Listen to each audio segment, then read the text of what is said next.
Welcome to our flute ensemble panel. We represent 4 different kinds of flute ensembles, ranging from a flute quartet to a 30-piece or more flute ensemble, ranging from piccolo all the way to contrabass. There's something for everyone in this forum today. We'll be talking about our ensembles, membership, how we pick music, how we deal with intonation and find concert venues, and how we are managing during this pandemic. So first, we're going to give a little history of ourselves and of our ensembles. So let's start with Laurie Strachan. Hi, I'm Laurie Strachan. I majored in music and business in college, and I have an MBA from Wayne State. So I've been able to utilize my organizational skills and my love for playing the flute in maintaining an adult flute ensemble for over 25 years. I also played in the Grosse Pointe Symphony for a few decades, and I gave private lessons. Our ensemble has been meeting every week in senior facilities prior to the pandemic.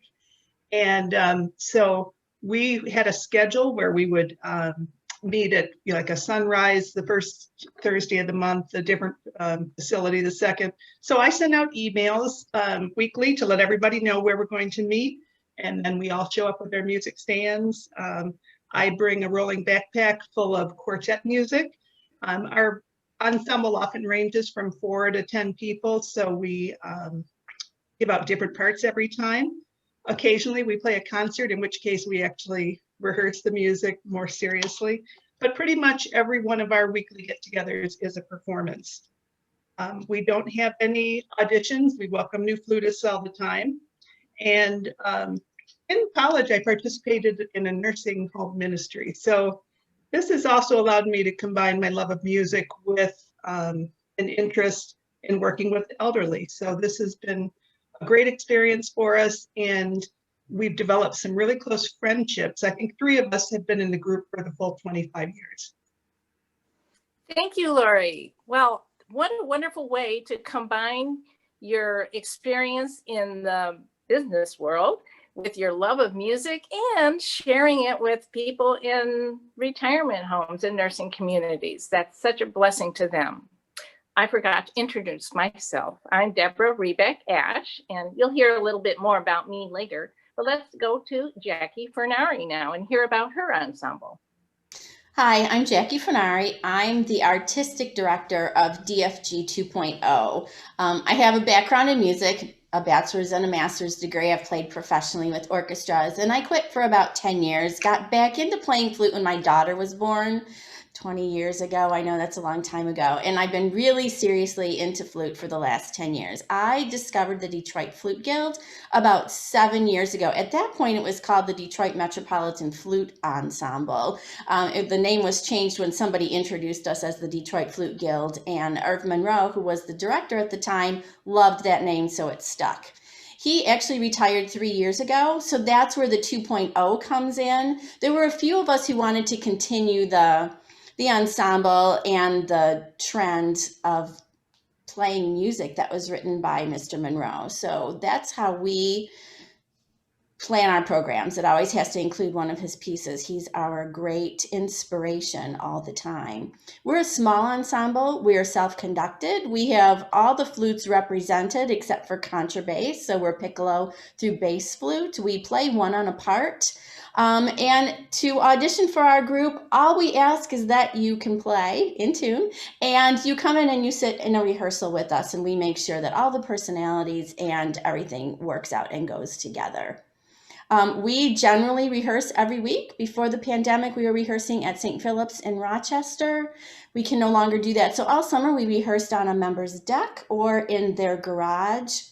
Right now, all we're doing is a cappella quartets and quintets. It's our only way to get together at this point, but we sure are learning a lot from that process. Thank you, Jackie. Well, us flutists are certainly resourceful in figuring out how to continue during this pandemic. And I do remember Irv Monroe's original group, and this is so wonderful that you're continuing his legacy. Mm-hmm. So on to the SEMFA Flute Choir, which I'm the director of. And that organization has been in existence nearly 20 years, since Penny Fisher started the SEMFA Flute Choir. And we've been performing in residences, senior residences, and we even traveled to Chicago for the Chicago Flute Club. We have piccolo, and with the addition of Gail Green, we have contrabass now, which is nice. But for many years, I played bass flute in it, and I was the only bass flute for many years. And now we have several bass flutes and several altos, so it's very nice. We have about 20 people, and we do not have auditions because we're SEMFA, and the mission of SEMFA is the flute, all things flute, and love the flute. And so we want people to be able to play. So we have people from all over Southeast Michigan, all the way from Jackson to Farmington Hills, Ann Arbor, and Saline. And we rehearse twice a month at Concordia University, at least before the pandemic. We did have a rehearsal at our house in the summertime, but I'll talk a little bit more about that later. About myself, I have my doctorate in flute from performance from the University of Michigan, and I'm doing what I wanted to do since 7th grade, is play the flute. So we will continue, and with our next question is, how do you pick music? So we will start again with Laurie. First, we need to have Gail introduce herself. Thank you. Thank you for keeping me online on task, Gail. Oh, that's good. My name is Gail Green, and I live in Brighton. With my husband's, he's been a school superintendent at 3 districts throughout our 40-year marriage together. So I have moved to probably 8 or 9 different communities during that time. So I've had a chance to have different jobs, which mostly have been elementary general music.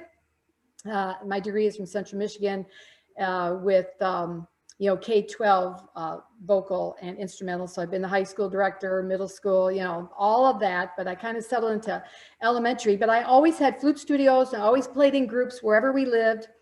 And so 7 years ago, we moved to Brighton, and I got on the Flute World website because I grew up in the Detroit area on the west side, Westland. And so we always would go to Flute World for everything. So I got on their website when I moved here. I didn't know of the other flute centers that we're so privileged to have. So anyway, it's the only one I knew at the time. And on the website, there was a logo for Michigan Flute Orchestra, and I wanted to get involved. And so I emailed Shaul Ben-Mir, who owned Flute World at the time, and for many, many years, and also Detroit Symphony Orchestra flutist, a former flutist there with them. I started playing with the group for a couple of years, got to know Shaul and his wife, Liz. And when Shaul decided to move to Florida full time, he handed the baton to me. So I felt very honored to have that privilege to carry on his legacy. And so that makes the Michigan Flute Orchestra has been around for over 30 years. And when I came in, it was a big group, 25 to 30 people. Contrabasses were not in the picture yet. And so a typical season would be 2 seasons, pretty much a month and a half, 5 rehearsals, and then over a couple weekends we'd have performances, and then everybody would do other things, play in other flute orchestras, and get back to what other things they have going on in their life. And so through that, the group did go down in size a little bit, because being a former band director, I know that when you change directors, sometimes people say, hey, I've had my time and it's time to move on. So we went down to 12, and so we just rebuilt. I rebuild by having a website, YouTube channel. We have an audition process. If they're interested, they email me. I look at, they send their resume. If their resume is like Jackie Fornari, she has played with our group before, of course she would not have to audition with her background. But if I don't know the people, I have them audition. It's very simple. They contact me, I email them a part that has lots of different things in it, but not too difficult, because we do have a month to practice our parts. And then they simply record themselves on their phones, send it to me on my phone.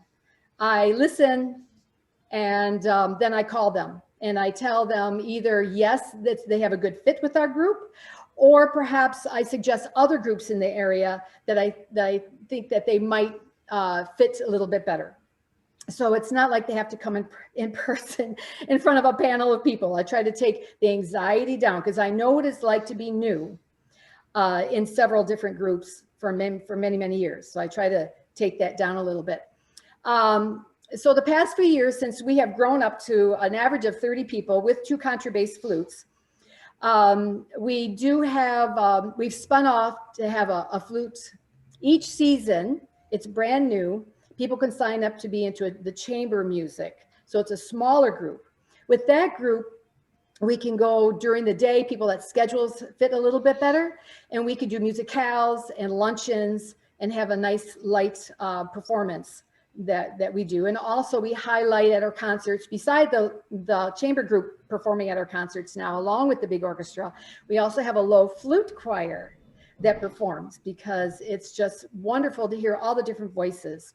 We are a nonprofit, 501c3, and we're educationally based. So I think that our concerts lay very nicely to that with having our different groups. So that's our history and how we've evolved. So it's quite exciting.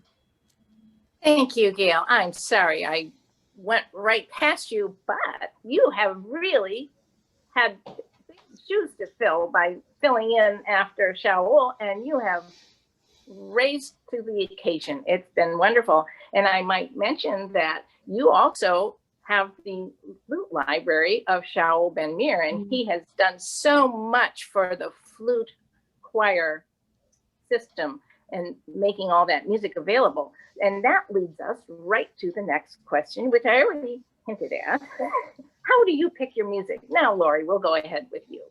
Thanks.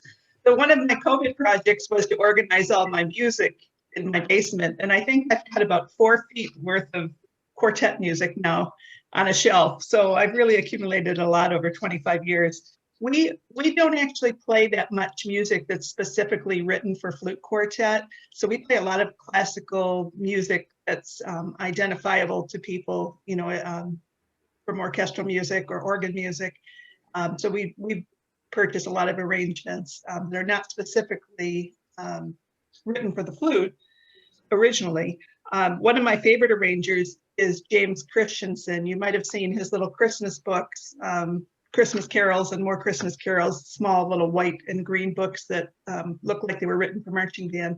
So every Christmas we pull those out. We've got lots of Nutcracker music.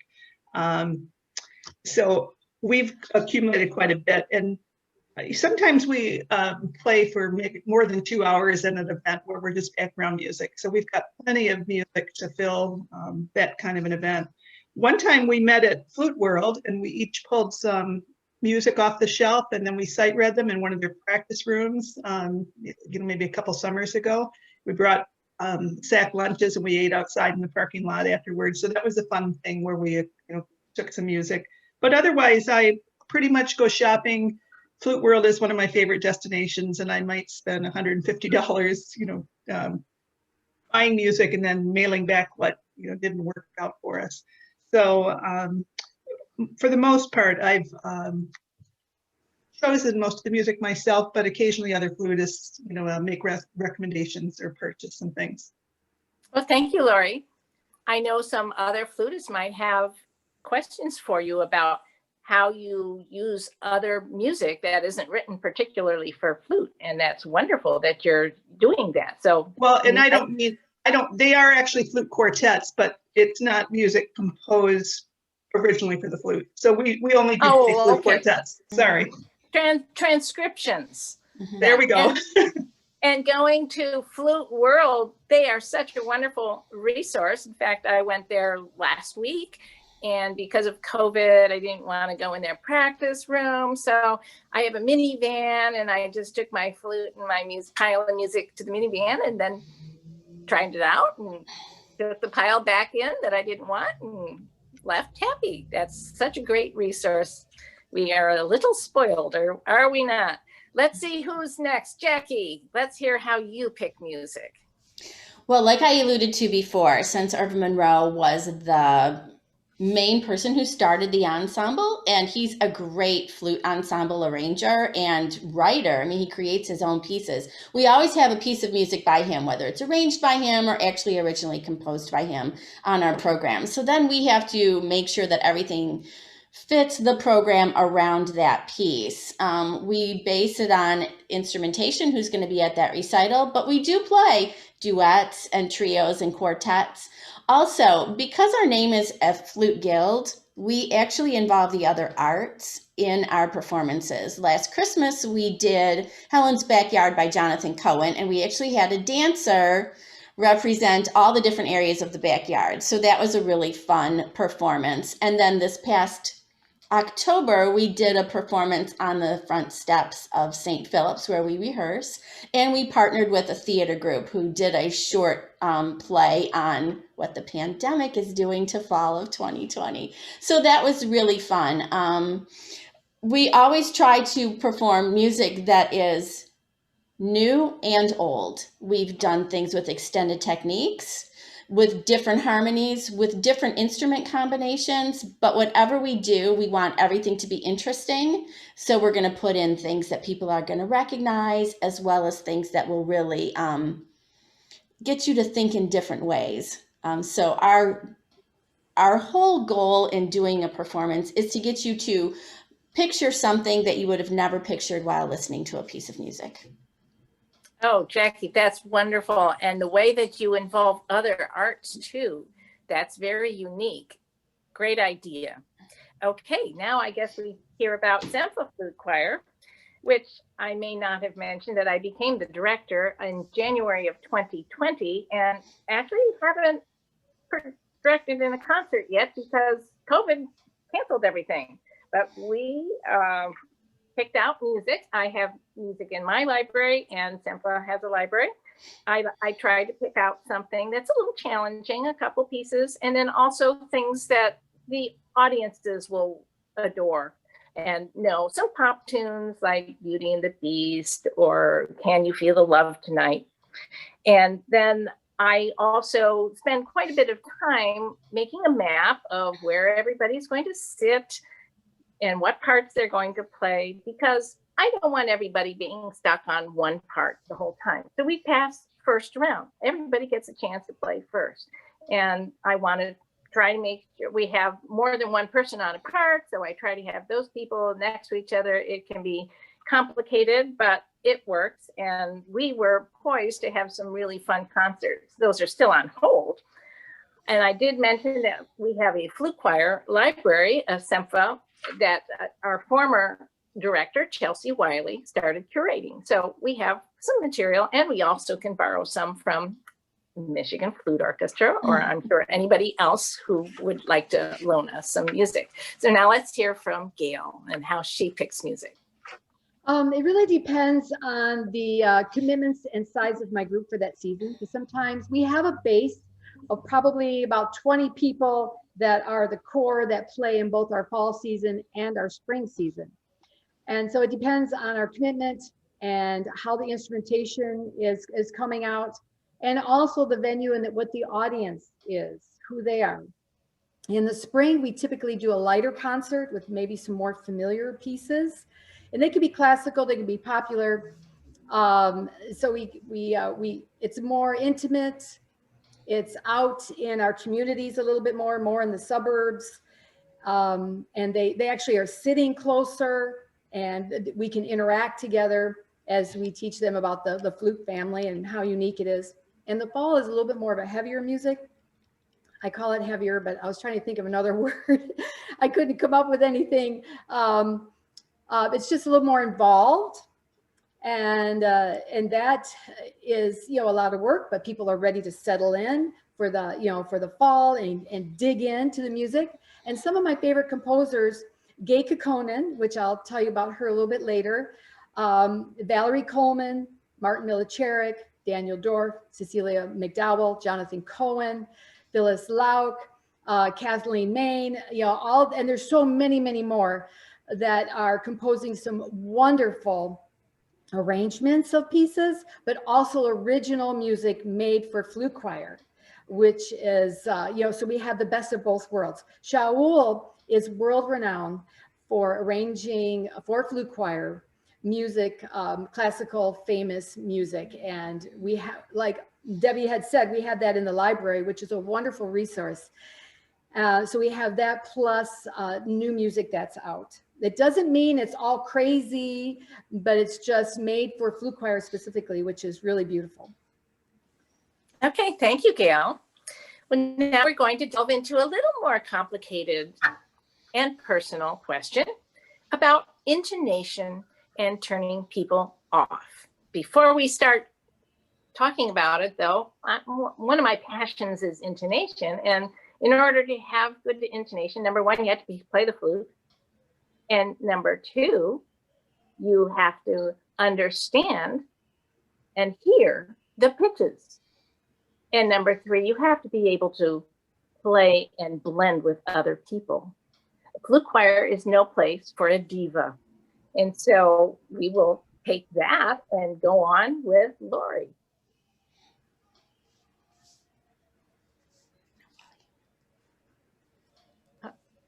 Oh, we can't hear Laurie.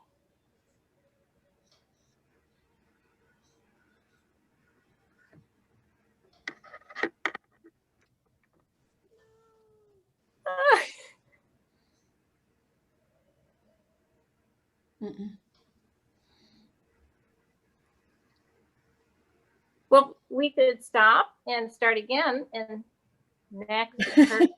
Oh, well, we could go on to the next person, which would be Jackie, and then Laurie can figure out how to get her sound back on. And while she's doing that, let's hear Jackie. Intonation and how you deal with that. So since we're a small group and we've been playing together pretty consistently for the past few years, we're pretty familiar with intonation. However, every rehearsal we start with Bach chorales. So Irv Monroe arranged Bach chorales. There's a bass flute part and an alto flute part, and then 3 C flute parts. So we start with the 5 Bach chorales before every rehearsal. We don't even tune before we do this because we want to be able to blend with each other wherever we start, because you never know what the temperature is going to be like in the room. We have to be able to adjust to every situation. So the C flutes will switch the parts around so we can be in different registers. But it has been really good for us to learn how to blend with each other. Everybody understands the tendencies of their instruments. And like I said, since we've been playing together for so long, we know what we're doing and we can just blend together. The chorales really, really help because the chords are so big and lush and beautiful. We know when one voice is out of tune. So when you know you're the voice that's out of tune, you know that you have to switch it right away. So not everybody is adjusting all over the place, but it has been really successful for us. We don't really have intonation problems in our performances anymore. How fortunate. And that's the beauty of an intimate, smaller ensemble that plays together for many, many years. Mm-hmm. Thank you for telling us about that. Laurie, did you have any success? Can we hear from you now? Mm-mm. Oh, dear. No. You were on mute, but not anymore. Okay, she's going to come back. While she does that, I will talk about SEMFA Flute Choir. So since I started in January, I asked the choir members to ditch their tuners and take them off of their stands. Now, the person giving the tuning note, yes, they have a tuner on their stand, but once we're done with the tuning, then we put it down. And that's because we actually play in just intonation and not equal temperament. The tuner gives you equal temperament. I can talk for many hours on this, but because we aren't matching with a piano, we do not have to stick with those certain tones. So when we play a chord, for example, at a cadence, maybe you want to change the lower or raise your third or your fifth so that it matches better. And so we do practice chords of whatever ensemble piece that we're playing. We'll stop and we will tune those chords so that they can hear them. Yes, a tuner will tell you you're out, but not in just intonation. So if people can hear it, that's all the better. And then I also ask people to sing the chords, and I found that once you have sung the pitch, you really hone into it much better when you play it on the flute. And because pitches change as we play in places, they could be cold cathedrals, they could be warm libraries or senior residences.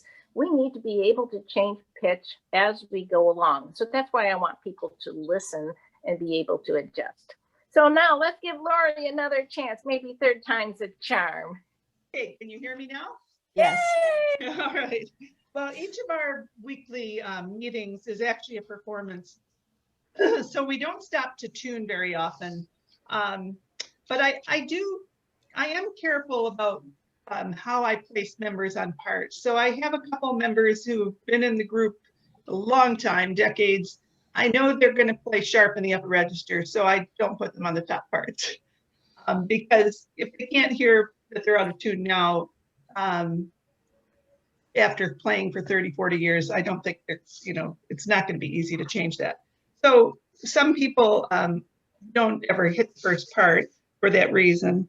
I have had some members who have left the group because I've corrected their pitch in our rehearsals, and so I try to be very careful about that now. It's very frustrating for them if they feel like they've been embarrassed. So this has been a challenge for me, pitch, and I try to maybe call out the whole group. So if I can hear that someone's extremely flat in the lower register, I might ask that everybody on the low parts use more air support, so that I don't single out one person.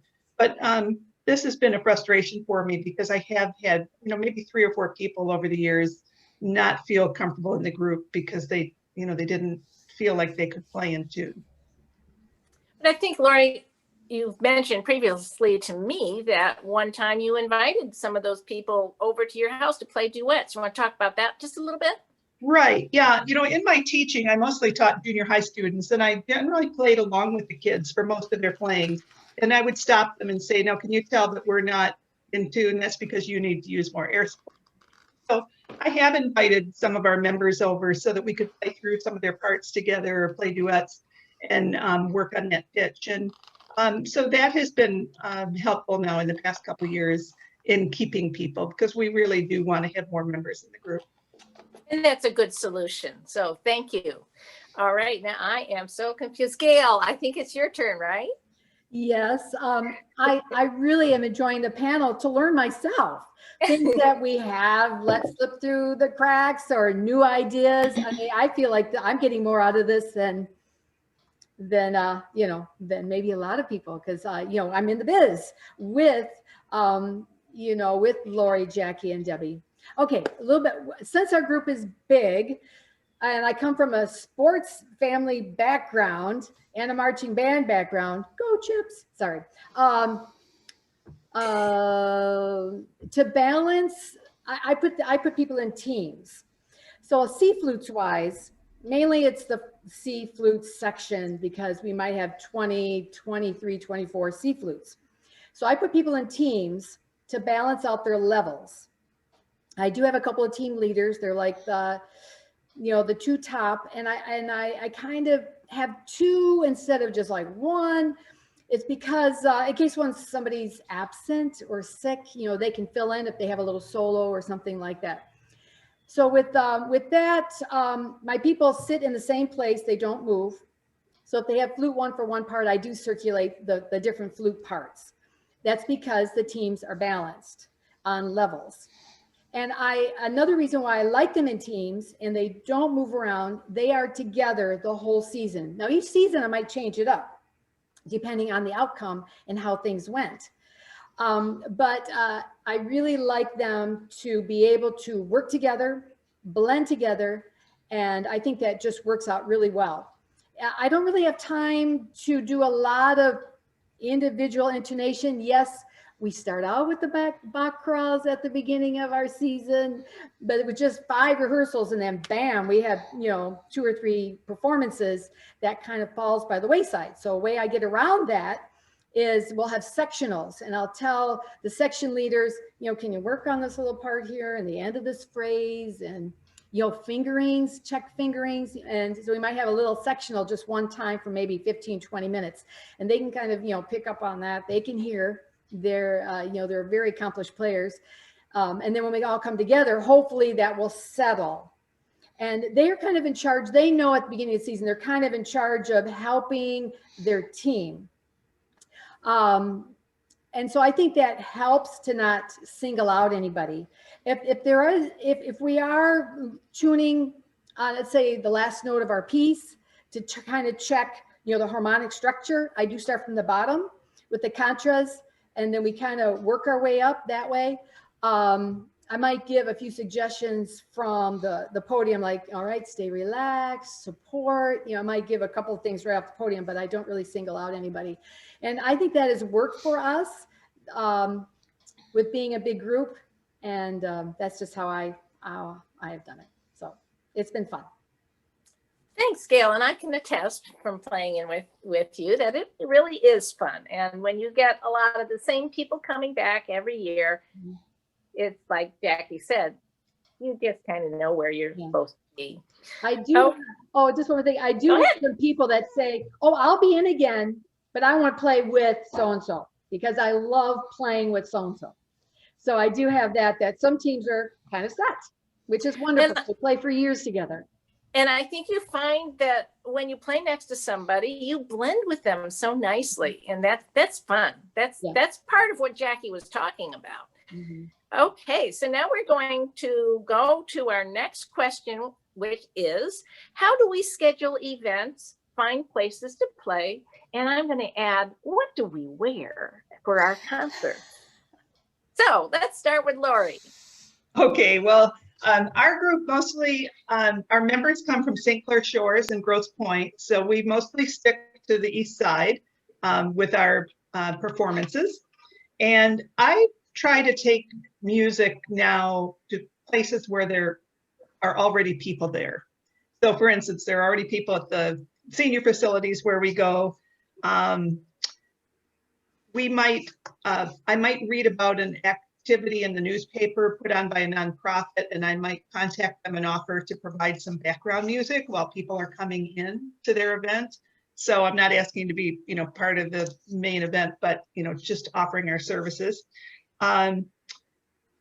We did try playing background music for a community orchestra concert. So we played a half hour of Christmas music last December as people were coming in to that orchestra concert, and we had some nice comments there. And I've also offered our services for churches on the east side here. So we might play 20, 30 minutes while people are coming into the church service, and then perhaps we play an offertory. And so they're usually happy to have us participate in that way. And it helps us to accumulate members too, because people will often come up after the service and say, oh, my daughter plays the flute, or, I played the flute way back when, and I'd love to get going again. So I try to keep my business cards handy for having more members. And this coming December, we're actually playing for the Grosse Pointe Santa Claus Parade, and it's a reverse parade. The people who come to the parade are going to drive down the main street in Grosse Pointe, Kercheval, and all of the parade entries are going to be, on the side of the road. So our flutes will be playing by the library, and hopefully we'll each be able to be 10 feet apart and participate that way. Hopefully it won't rain or snow, which might put us out of the parade. One thing I've done is donate our services for private school auctions. So we have a number of private schools that hold a yearly auction. And so we'll contribute 2 hours or an hour of flute ensemble music. And people bid on that maybe as part of a package. So we've done some really fun things. We played for weddings as a result of those auctions. We played for a dinner party one time where there was a chef brought in, to make dinner, and then the flutist, we provided background music. So we've done some really fun things. As far as what to wear, we often, like at Christmas time, we'll tell everybody wear black on the bottom and a red, green, or white on the top. There have been times when we've worn black, depending on what we were doing, maybe for some churches. or we tell everybody, okay, wear black on the bottom, white on the top. But so we generally make it pretty clear what kind of dress we expect, and I'm able to do that through emails. So that works pretty well. Okay, thank you, Laurie. And yours is such a unique ensemble that most of your rehearsals are performances. So you are really on target all the time. So they always have to come dressed appropriately. Well, for the weekly senior facility performances, we wear whatever we like. Okay. You know, those people really don't care what we're wearing. They're really a fun group, and so for those weekly ones, no, we don't ask people to wear specific things. Okay, thanks for the clarification. Now let's hear from Jackie. Well, we schedule two recitals, per year. One is at Christmas time and one is in the spring. It's usually at St. Philip's. They allow us to use their facility for our rehearsals, so then we do a recital for their members. It's always in conjunction with some sort of musical charity, so we want to give the funds away. So last Christmas we did our recital. We had the dancer involved, and we had so much fun doing it. We partnered with the Oakland Youth Orchestra and gave the proceeds to the Oakland Youth Orchestra. We made it really super fun. Our dress for that recital was ugly Christmas sweaters. And we just brought the whole audience in. We filled the church, and it was just amazing. We also did Christmas carols that were in their hymnals. So we played the music and they sang to it. So that was a lot of fun. The ugly Christmas sweaters just made everybody so much more approachable. Most of the time we just wear color when we perform. We want to stand out no matter what our backdrop is. So we pick libraries. Everybody in the group has a connection with some sort of library or church, so we partner with them, and that's where we schedule our concerts. Last summer, before COVID hit, we had 6 concerts scheduled at different churches around the metro area, from east side Macomb County to north in Clarkston, and we were just going to go all over the place because our goal for this year was to earn enough money to become Kresge Society members through the radio station WRCJ. Unfortunately, we had to cancel all of those performances, but we're hoping to be able to do that again next year and still partner with the same churches and venues that we were going to be in last summer. So let's hope that we can start performing live again soon. Oh, thank you, Jackie. And I don't even want to talk about all the things that were canceled, but we all know our whole lives were changed. So now as SEMFA, I'll talk about SEMFA. We wear black bottoms, solid color tops. We've pretty much done that since the beginning. And Christmas time, we'll pick Christmas colors or something like that. Since we are SEMFA, which is nonprofit, we are under their umbrella. And so we play in the, if there's a fall festival, we play in the fall festival, usually the Made in Michigan recital. And we also, now that Gail started a flute choir festival, that's in the spring, and we would be playing in that too, but that didn't happen. So we have a resident church in Plymouth that we have been rehearsing in for many years, that we give a spring concert, and that didn't happen this year either. We have retirement homes that we perform in, and the one that we were going to do in Chelsea would have not only had us perform in their lovely chapel where residents can come, but we would have been live streamed so all residents could have heard our concert. And that's just on hold. When times are better, we will go there again.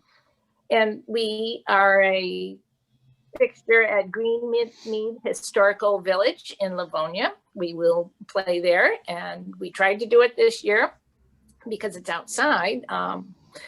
Well, we were going to play outside, but the weather did not cooperate. And at Christmas time, we play in their little church, which is lovely. And as I also mentioned, 11 years ago, we played at the Chicago Flute Club. So there's lots of different places that we have played. And I have a list from previous directors, but also because I've been around in the area a while. And I can tell you that these under non-COVID circumstances, these places love to have musicians come in. And so it's just a wonderful thing to do. Okay, Gail, let's have you and hear about how you schedule events. Yes. With our flute orchestra, we have people coming from all over the areas, up Macomb County, down Van Buren County, out to Livingston County. I mean, we have people coming from all over. So we do have a home church, Franklin Community Church in Franklin, Michigan, which has been the host for MFO for all of these years. And they are just so wonderful to work with. So we always have a thank you concert for them. It's usually been in the spring, and they, and all the donations that we get go to a nonprofit organization that they want to support. So that is something that we look forward to, is performing for them. They're wonderful. At first, when we went down to 12, we were more or less going to libraries where people had connections to, and then Franklin Community Church, and I think we played at Madonna College one time. But now that we've grown, we're able to get into bigger places. So in the fall, we're pretty much thinking in Detroit, which I was telling you about. So the Detroit Public Library is one of our gems that we play in every fall. We played in a different room this past year, and it's by their murals, like on their 3rd floor. And our sound went everywhere, and it was so beautiful. And so they have us back every year. We've done St. John's Episcopal Church, which is another regular that we have now. That's next to across from the Fox Theater, next to Tiger Stadium. The DIA, we're in every 5-6 years. We can get in there in Rivera Court, which I'll talk more about later. In the spring, we're in Westland and Franklin and some of those other areas. Anyway, I know I'm going on and on. What we wear, though, is I'm a person that likes continuity, so we wear all black.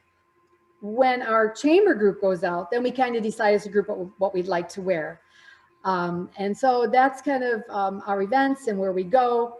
We did have a couple of new places to perform, but because of the pandemic, we weren't able to perform. There's some bigger places, more in Oakland County. So I could talk about that another time. But hey, thank you, Gail. It's been fun. I think all black for a big group like yours is just fine.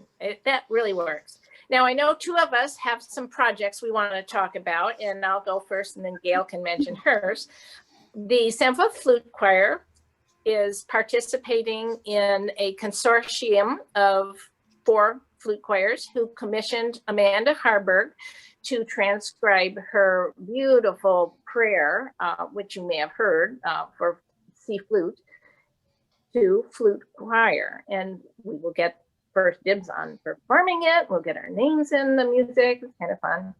And then the other project that we have in the works is a commission for our 20th anniversary coming up in 2022. And I've chosen the composer Nina Shaker, who actually is from Southeast Michigan and was a SEMFA member. So she is now gaining quite a reputation. And in fact, there will be an interview of her in this Cadenza SOS weekend. So look for that too. All right, Gail, would you like to go ahead and tell us about your project? Yes, the first time that I performed under Shaul's direction was at the DIA in Rivera Court. And I just loved it. It's just absolutely beautiful. And the history behind it, my daughter's living in Detroit, so we're the 4th generation of coming from Detroit. And so I really love our city and I support it in every way. So anyway, I've had this in back of my mind to commission a piece that reflects the Detroit industrial murals by Diego Rivera back in, he painted the murals fresco style back in 1932-33. And so at NFA, I have picked up, we have played a few pieces from Gail Kukkonen. She's out of Pittsburgh. And I really loved her music. It was, it was inspiring and fun and, a little edgy, and so I happened to talk to her at NFA, and we just hit it off. Our personalities just hit it off. And so I commissioned her. She actually came from Pittsburgh all the way to Detroit. We're able to talk about instrumentation, what I was looking for, what my vision was, and she put it together with some percussive instruments that will help reflect the murals. So it's called Sounds of Detroit 1933, but we are not going to play it until we can premiere it in person at the DIA in Rivera Court. So if we can't play it for a year and a half because people don't feel comfortable, because we're going to need a big group to pull it off, then we'll just wait. We'll be patient. My goal of planning this out a couple years ago, first starting talking to Gail, was to play it at the DIA as a premiere, but also as an NFA premiere when we're in Chicago in 2022. So my goal is to play at both places to take our group, to Chicago. So that's in a nutshell. Well, let's hope our world gets back to a little bit more friendly flute playing by then. This segues right to our next question, which is, what virtual collaborations have you been using? And I must add, when Gail chose a few people from the Michigan Flute Orchestra one on a part to run through Gail's, I don't know, it was a rough draft piece of the music. She called it mural music at the time. It didn't have its official title. And it was just hilarious because we did it on Zoom and we could only do 4 bars at a time. But we went through most of the piece and we really, really liked it. So I look forward to playing the whole thing together as a group again. So for this last question, we're going to switch it up and go backwards. So we will start with Gail. What virtual collaborations, or how have you been handling MFO during the pandemic? Well, with all of our groups, we're so connected with each other that we form friendships and bonds. And so I knew that we need to, sorry, my puppy is squeaking on a toy. Well, she's going to have to make an appearance. She got out of her crate. My husband was done with his Zoom call. So thank you. Anyway, I get easily distracted. I can focus, but then I can be distracted so easily. So, okay. Center. Okay. I knew that we'd have to do something virtually. One thing is to learn. If we don't learn how to do some of these things, we're going to fall by the wayside. I wanted to keep my group engaged because with some people, some people haven't picked up the flute since March. And so when I put out the call for us to do something, just one piece, 4 minutes long, a piece that we were going to play in the spring, I felt like, for us to stay engaged and together and coming through the winter and with COVID, we have to be there for each other as musicians. And our family members, yes, okay, that's kind of expected, but as the flute community, we need to stick together. And so I was talking to Sharon Sparrow, because she's going to be our guest artist for our Cadenza on SEMFA online symposium, December 4th through 6th, that we are involved in now. And she suggested David Binder, who is a trombonist with the Detroit Symphony Orchestra. He started Prestige Recording Services during COVID. Well, I talked to David, everything worked out beautifully. He's going to be our technician. So this is go time this week. And I know some of us have recorded. He created a click track. We had a couple of our top players play a couple of flute 1 and alto 1 to layer on that click track. And so we're now, I did it yesterday. Yes, it's a little stressful. Yes, I had to start the contrabass like 15 times. Think about everything that was going on. Because, the contrabass is a little different than the C flute. C flute, oh yeah, 1 or 2 tries. Bass flute, I think the second time. But contra was a little different beast. And so anyway, we are doing a virtual collage project. And it's going to be, the main goal is to have it ready for this Cadenza Symposium, which will air tomorrow. So I'm very excited about that. So that's it in a nutshell. Okay, thank you, Gail. And we'll go with me since we're going backwards. And at the beginning of the pandemic, I tried to keep in touch with people by phone and by text. And we did do a rehearsal in my backyard, which was fun. It was wonderful. We were, socially distanced, But my husband's a dentist, and we listen to a lot of dental webinars on the COVID situation. And once we discovered it was aerosol, we stopped doing the outdoor stuff, sadly to say. And because we have members who are, we have members who are high school all the way to 80 in SEMFA flute choir. So we don't want to put anybody at risk. So we are trying to do an online collaboration, and I found somebody who will help put it together. I've done a lot of the taping and sending it in part, but I've never put the things together.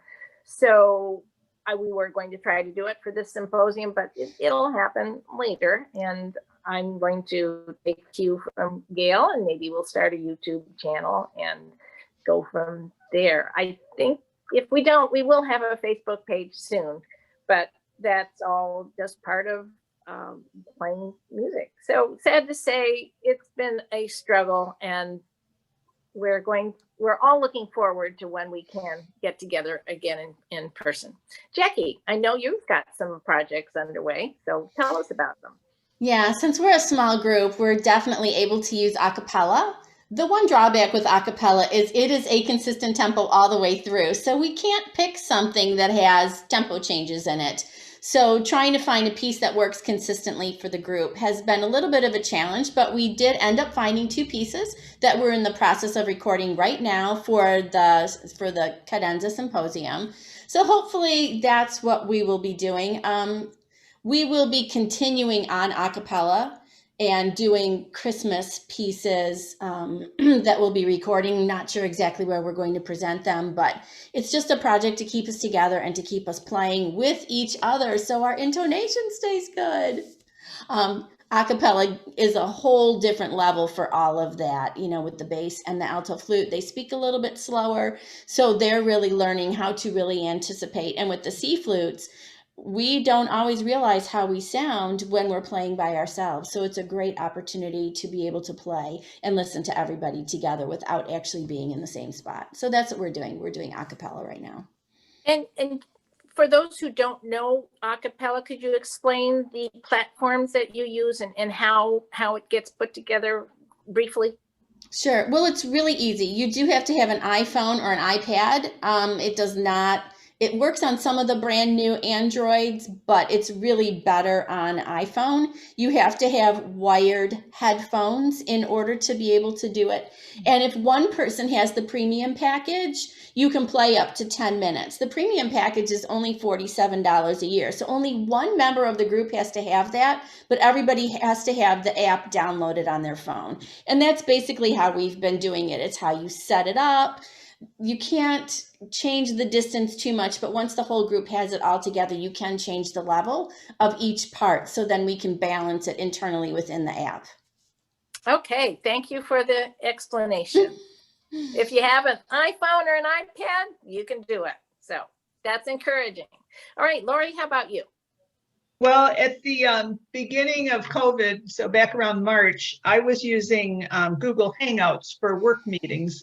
And so I decided that we would try to have our rehearsals online using Google Hangouts. When we play, everybody other than me has to be muted. So they can all hear me playing my part.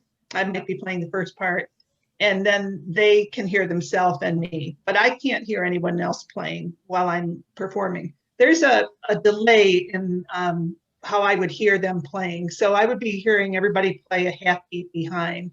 So if you're playing on a Zoom or on Google Hangouts, it's kind of difficult. So we've been doing, we were doing that for a couple months, and our members got pretty good at their parts. We usually had 4 or 5 of us online, and it gave us a chance to talk and keep up socially, you know, in addition to playing. We had been getting ready to perform an outdoor concert. So we had, maybe 11 or 12 pieces, because we were supposed to play for a whole hour at a St. Clair Shores community concert in the summer. So people got pretty good at those.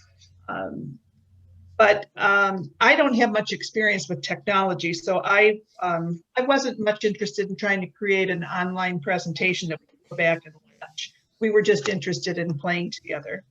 So we also started an extra night of the week when we play duets online. So I scanned a number of duets and sent them out to whoever wanted to participate. And so we do the same thing. I play one part and everybody else plays the other part, so they can hear the complete duet. I had read something in USA Today about how music teachers needed to provide their students with something that's a complete performance. And so that's where I got the idea. And I passed it on to my brother, who teaches violin to like 300 fifth graders in Grosse Pointe.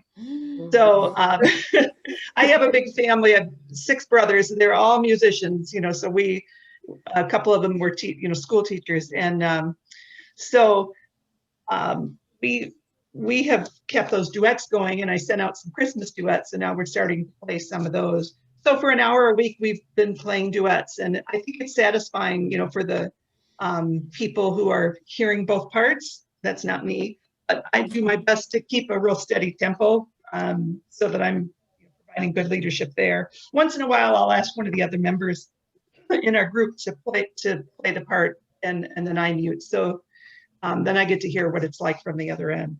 So we also started meeting outdoors this summer. We did have a rehearsal or 2 in my yard where we all sit 10 feet apart, and we've gotten together to play.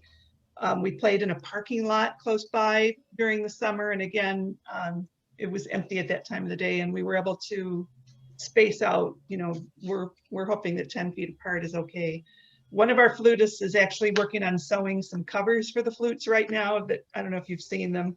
I guess it's a 2-part cover. So she's working on creating some of those for our local high school. So we'll see whether she might get some of those for us. We'll see if that helps. Most recently, I heard, I had read about the MOT putting on some performances in a parking lot downtown. So I thought, well, we've got a great parking lot next to Trader Joe's in Grosse Pointe. And for the last 6 weeks, we've been playing in a parking structure near Kirchable in the village. And they actually have lights because we meet in the evening. So it's lighted, it blocks the wind and the rain. So we're hoping to play there for a while. I actually had to invest in a pair of gloves to keep my hands warm enough. I found a pair of horseback riding gloves at a local store that are very thin, and they keep my hands warm and they don't get in the way of the flute keys. So we are playing outdoors right now, but some of our members are not participating because they don't feel comfortable, playing in person near people. So that's where we've been, and we've been fortunate to continue to play because my flute meetings twice a week are sometimes it's about all I've got going on my calendar. We're not doing much these days. We don't get around much anymore in our house. So we've been really thankful to be able to continue performing with our group both online and outdoors. Thank you, Laurie. Your group must really be thankful to have such a resourceful leader. I think you've got some great solutions to some of our current problems. And so now this is it, folks.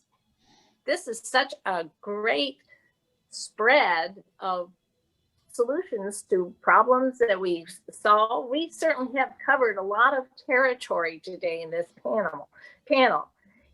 And it represents many, many different types of ensembles, as you've seen. Of course, there are many more flute ensembles in Southeast Michigan, and they're in different areas and different types, and they all offer places for flutists to play. So I'm sure that there are going to be some people who have some questions about this panel. And I just would like to say that thank you for listening today. And Gail is going to close with how you can send your questions so that they will get answered. It could be sent to any of us, but Gail will tell you how. So thank you for listening to us today. I'll put up on the chat here our address. If you send it to info@semfa.org, I will get that. I'm president of SEMFA, and I can direct it to Jackie, Laurie, or Debbie, or myself. And we would be happy to redirect if you have any questions at all, just, don't hesitate to ask us. No question is too much, and how you can get involved, engaged with all of us, and just to talk about, getting through COVID together as musicians. So we thank you very much for, listening to our panel, and hopefully we've answered some of your questions and gained some new insights and new ideas. And let's just get through it together. We will get through it. So thank you very much, everybody. Especially thank Debbie, Laurie, and Jackie. A great team. I've learned a lot. It's been fun. Mhm. It has been fun. Okay, we'll see everybody. I'm going to sign off. Bye-bye. Okay, thank you.